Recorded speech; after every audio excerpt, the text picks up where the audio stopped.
Praise the lord. యేసు రక్తమే జయము. మన రక్షకుడు మన విమోచకుడైన యేసుక్రీస్తు పరిశుద్ధ నామములో అందరికీ వందనాలు.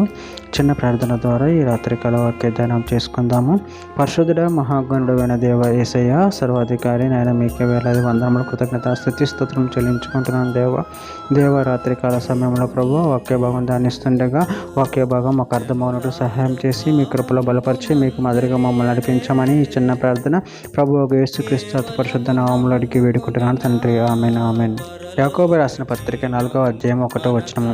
మీలో యుద్ధములను పోరాటమును దేని నుండి కలుగుచున్నవి? మీ అవయములలో పోరాడు మీ భోగ్యచుల నుండి ఏ కదా. ఆమెన్. దేవుడి వాక్య భాగం దీవించిన గాక.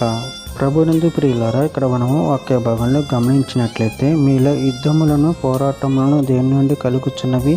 మీ అవయములలో పోరాడు మీ భోగ్యచుల నుండి ఏ కదా. అదేవిధంగా వాక్య భాగంలో గమనించినట్లయితే ఇర్మియా గ్రంథం 17వ అధ్యాయం 9వ వచనంలో హృదయము అన్నిటికంటే మోసకరమైనది, అది ఘోరమైన వ్యాధి కలది, దాన్ని గ్రహింపగలవాడవును. రోమిలికి రాసిన పత్రిక 8వ అధ్యాయం 7వ వచనంలో ఏలి అనగా శరీరానుసారమైన మనసు దేవునికి విరోధమై ఉన్నది, అది దేవుని ధర్మశాస్త్రముకు లోబడదు, ఏమాత్రము లోబడనేరదు. తిమోతికి రాసిన మొదటి పత్రిక 6వ అధ్యాయం 10వ వచనము. ఎందుకనగా ధనాపేక్ష సమస్తమైన కీడులకు మూలము, కొందరు దానిని ఆశించి విశ్వాసం నుండి తొలగిపోయి నానా బాధలతో తమను తామే పొడుచుకొనిరి.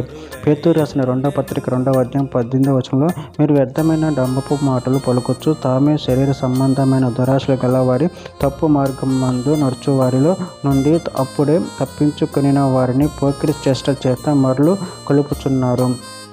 యోహాను రాసిన మొదటి పత్రిక 2వ అధ్యాయం 15 నుంచి 17 వచనాల్లో ఈ లోకంలో ఉన్న వాటిని ప్రేమింపకుడు, ఎవడైనా లోకమును ప్రేమించినట్ల తండ్రి ప్రేమ వానిలో నుండదు.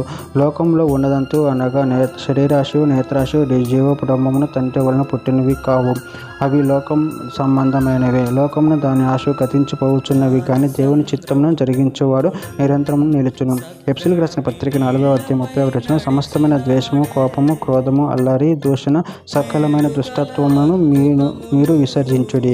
చివరిగా ఒక మాట గల్తీయులకు రాసిన పత్రిక 5వ అధ్యాయం 17 వచనం శరీరము ఆత్మకును ఆత్మ శరీరమునకును విరోధముగా అపేక్షించును, ఇవి ఒకదానికొకటి వ్యతిరేకముగా ఉన్నవి కనుక మీరేమి చేయి నిశ్చయించరు వాటిని చేయకుందురు. ఆమె. దేవుడి వాక్య భాగం దీవించిన కాక చిన్న ప్రార్థన చేసుకుందాము. పరిశుద్ధుడ మహాగణుడైన దేవ యేసయ్య, నాయన మీరు ఇచ్చిన వాక్యదానాన్ని బట్టి ప్రభు కృతజ్ఞతలు చెల్లించుకుంటున్న ప్రభు ప్రతి విధాన పాప పోకించిన ప్రభు మమ్మల్ని నడిపించి మీకు మాదిరిగా మమ్మల్ని నడిపి మీ చిత్తమును జరిగించమని చిన్న ప్రార్థన యేసు నామములో అడిగి వేడుకుంటున్నాను తండ్రి. Amen amen.